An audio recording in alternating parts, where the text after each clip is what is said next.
जनता क्यों जाएगी इनके साथ? बिहार में कौन सा ऐसा मॉडल ये खड़ा किए हैं भाई? क्या बताएंगे देश की जनता के सामने जाके कि बिहार में एक दिन में इतनी हत्याएं हो रही हैं तो देश भर में हम इतनी हत्याएं करवाएंगे?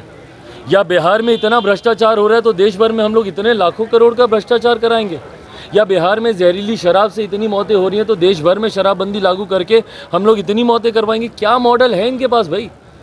जिनके प्रदेश में पुल हवा से गिर जाते हों, जिनके प्रदेश में चूहे कुतर जाते हों, उस प्रदेश का कौन सा मॉडल मुख्यमंत्री जी लेकर जाएंगे जहां पे हर जात पात धर्म मजहब के लोग आज की तारीख में सड़क पे हैं और हर समस्या का समाधान जिनके पास लाठी हो?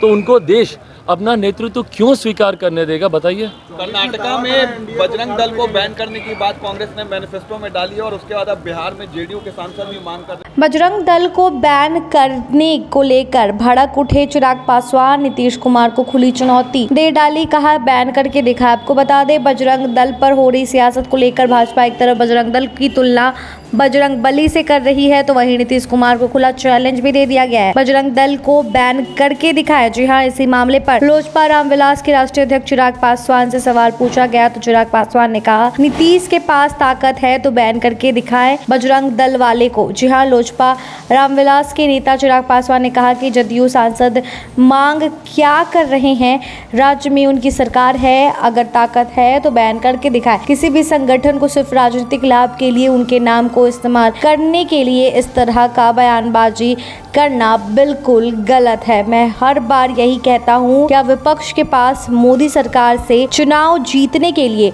और दूसरा विकल्प नहीं है? जो इस तरह का बयान दिया जा रहा है, आप क्यों बैन करना चाहते हैं? महज एक राजनीतिक लाभ लेने के लिए विपक्ष, महज एक विपक्षी दल कर्नाटक में विरोध कर रहा है तो बाकी के भी विरोधी दल बहती गंगा में हाथ धोना चाहते हैं। इसके अलावा इसके पास कोई ठोस वजह नहीं है बैन करने को और नीतीश कुमार का ऐसा बयान देने को लेकर बोला चिराग पासवान ने। वहीं आपको बता दें, चिराग पासवान ने नीतीश कुमार पर तंज कसते हुए कहा कि वह विपक्ष को एकजुट करने जा रहे हैं।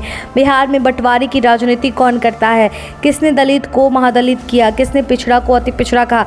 चलिए पहले आपको सुनवाते हैं क्या कुछ कहे चिराग पासवान। वो विपक्ष को एकजुट करने जा रहे हैं। बिहार में बंटवारे की राजनीति कौन करता है भैया?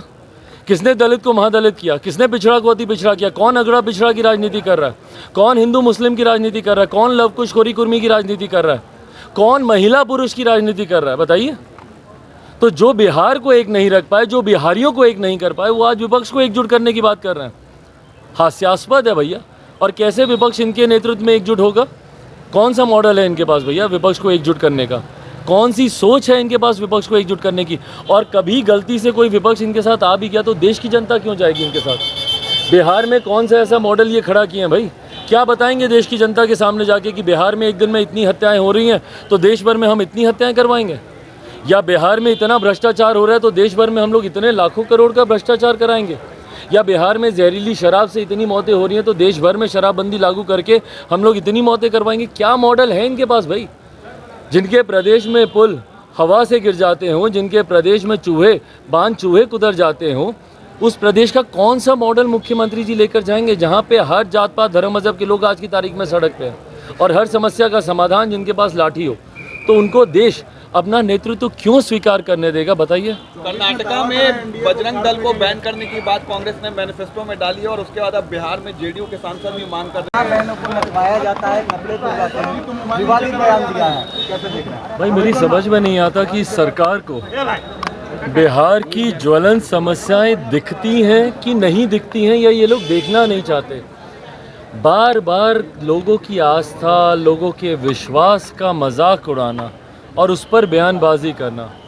भाई हम हर बार कह चुके हैं कि व्यक्तिगत आस्था के विषय हैं ये। कौन किस चीज़ में आस्था रखता है, कौन किस चीज़ में आस्था रखता है, कोई तीसरा व्यक्ति उसको निर्धारित करने वाला कोई नहीं हो सकता। आपकी संभवतः जिस चीज़ में आस्था है मेरी उसमें नहीं होगी, या मेरी जिसमें है आपकी नहीं होगी। ये व्यक्तिगत विश्वास का विषय है भाई। कई लोग हैं जो बाबा पे विश्वास करते हैं, कई लोग हैं जो बाबाओं पे विश्वास नहीं करते। वो छोड़ दीजिए ना उनके ऊपर। सरकार का काम ये नहीं है कि किसी की आस्था, किसी के विश्वास के ऊपर कोई टीका टिप्पणी करे। सरकार का काम है कि लोगों को उनकी ज़रूरतें मुहैया कराए, उनको सुविधाएं दे। क्या बिहार में तमाम और ज्वलंत विषय समाप्त हो गए?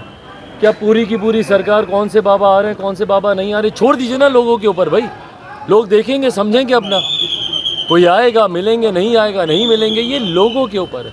पर जब सरकार जब इसमें हस्तक्षेप करने लगती है तो ये दर्शाता है, पूर्णतः ये दर्शाता है कि सरकार ज्वलंत विषयों से ध्यान भटकाने के लिए इस तरीके की बयानबाजी कर रही है जो सरासर गलत है। चिराग जी, पटना हाई कोर्ट ने कहा